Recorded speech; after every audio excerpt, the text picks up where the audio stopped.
early morning, long before any battle was spoken of, the land around Thermopylae rested in soft stillness.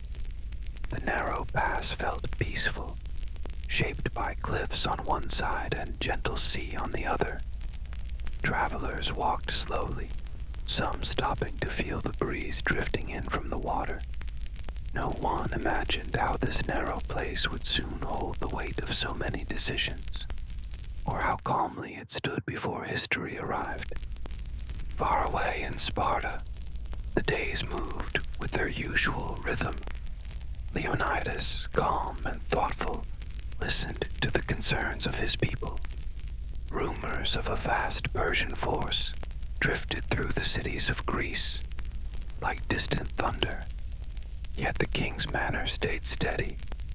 He understood that sometimes the quietest choices carried the greatest weight, and that even a small stand could echo for ages. Across the sea, the Persian Empire stretched wide, its armies moving with slow, deliberate organization. Messengers carried news of Greek refusals, and preparations continued in a steady rhythm.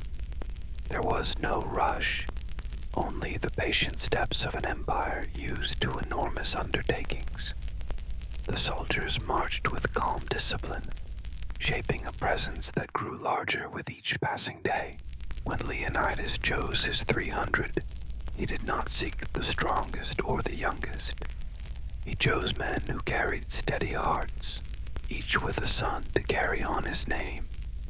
They prepared in quiet ways, packing their gear slowly, speaking softly with family. There was no dramatic farewell, only calm acceptance that some paths are walked because they must be, even if they end far from home. The march toward Thermopylae unfolded at an easy pace. The 300 walked alongside allies from other Greek cities, their steps steady on worn roads. Villagers watched them pass, offering small nods or brief wishes for safety. The air felt warm, carrying the scent of dust and olive trees. It was a journey without hurry, shaped by patience rather than urgency. Reaching the narrow pass, the Greeks paused to study its shape. The cliffs stood tall, guiding the sea air into the small space where they would make their stand. Leonidas spoke gently, explaining the plan without raising his voice. The soldiers nodded, understanding the simplicity of it. Hold the pass, protect the land behind them, and trust that resolve mattered as much as numbers. As the Persians approached, the earth carried a faint vibration, almost like distant footsteps rolling through the ground. But even then, the Greeks remained composed. Some tightened their sandals. Others adjusted shields or rested their hands on their spears. It was all done with quiet focus, as if they were preparing not for battle, but for a long, steady task. When the first wave of Persians arrived, they moved with orderly confidence. They expected a quick push through the narrow path, but the Greeks held firm, shields locked, spears extended. There was no shouting, only measured breath, and the soft rhythm of bodies bracing together. The pass shaped the flow of the moment, allowing few to advance at a time. Wave after wave approached, yet the Greeks continued their patient defense. Their movements were small, controlled, and deliberate. The Persians pressed forward with determination, but the tight space quieted their numbers.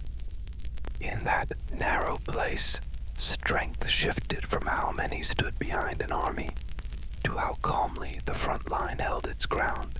During brief pauses, the Greeks breathed slowly, resetting their stance. Leonidas moved among them with quiet reassurance, offering small gestures rather than speeches. The men nodded, appreciating the calm presence of their king. In moments like these, The pass felt almost still again, as if waiting for the next ripple of movement. As the sun moved across the sky, the Persian forces continued to rotate fresh units into the fight. The Greeks adapted gently, shifting their lines, trading places when needed. Their discipline created a steady rhythm. Advance, hold, reset. Even with pressure building, their movements remained smooth, guided by years of quiet training. By the second day, Xerxes expected the pass to fall. Instead, he watched the same narrow line remain in place. The Greeks did not boast or taunt. They simply held shield to shield, as though standing in a strong wind. The predictability of their calm became its own form of resistance, shaping the pace of the larger army. The Persians attempted to break the line with the Immortals, their elite force. But the pass narrowed their advantage. The Spartans and their allies responded with slow, practiced coordination. Their shields caught the pressure. Their spears created steady distance. It was not loud or chaotic, just focused, steady work. But the calm shifted when news arrived of a hidden mountain trail. A local guide had shown the Persians a path that would allow them to circle behind the Greek position. Leonidas listened silently, absorbing the weight of the report. He knew the pass would soon be surrounded, yet his face remained steady, touched only by quiet acceptance. Leonidas gathered his allies and explained the situation gently. He urged most of them to withdraw and save their forces for future battles. Many argued softly, wanting to remain, but he insisted with calm firmness. In the end, only the Spartans, Thespians, and Thebans stayed. They prepared not with fear, but with a quiet sense of completion. The final morning arrived with pale, gentle light. The remaining fighters lined the narrow pass once more. They stood closer than before, shields touching, spears angled forward. Their breathing was slow. Their thoughts were steady. They knew the Persians were approaching from both sides, yet the quiet in their hearts remained unshaken. When the Persians advanced from two directions, the Greeks met them with the same deliberate movements they had used from the beginning. There was no panic, only controlled steps, measured pushes, and calm resistance. Each moment felt like a continuation of the stand they had already chosen long before. As the day continued, the Greek line slowly thinned. Leonidas fought nearby, offering steady presence rather than loud commands. His men drew strength from his quiet example.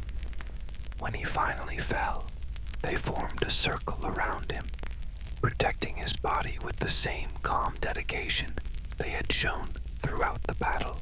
By the end, only silence remained in the narrow pass. Yet that silence carried more meaning than any victory. The stand at Thermopylae became a reminder that courage can be steady, quiet, and patient. And in the soft stillness of the pass, the memory of those who chose to remain echoed gently through time. Thank you for listening to this boring history bedtime story from Quiet Past Narratives. If you would like to hear more stories like this, don't forget to subscribe. Sleep well.